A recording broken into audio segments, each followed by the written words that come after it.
Minu esimeseks uurimisteemaks oli selgitada, miks on õpilastel raske mõista õpikute tekste.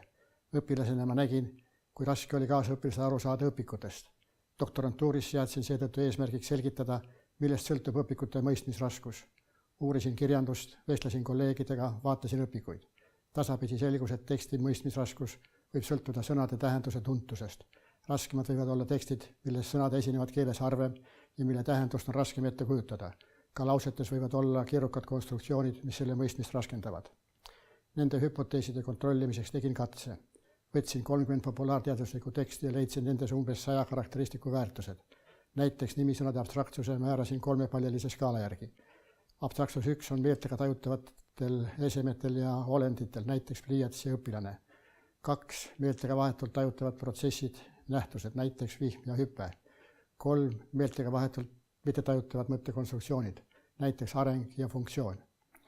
Teiselt poolt leidsin nende tekstide raskuse katsega, milles õpilased täitsid lünki tekstis. Seejärel vaatasin, millised teksti karakteristikud muutuvad koos nende raskusega.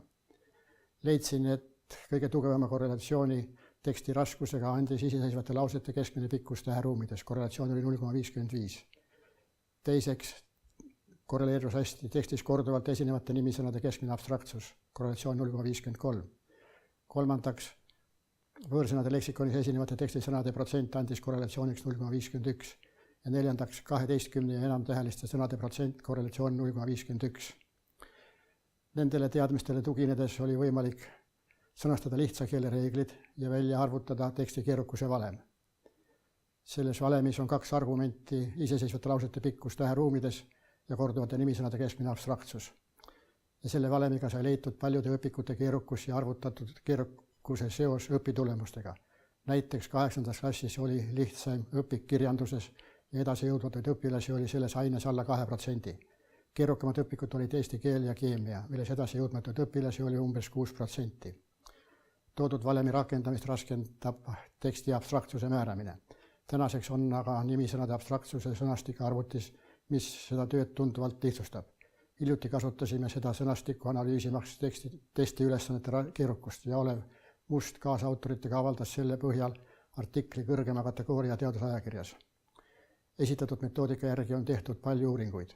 Ühes nendest mõõtsime ka õpilaste teadmiste taseme enne tekstide lugemist. Arvutasime korrelatsioonid tekstide tunnuste ja õpilaste teadmiste taseme vahel.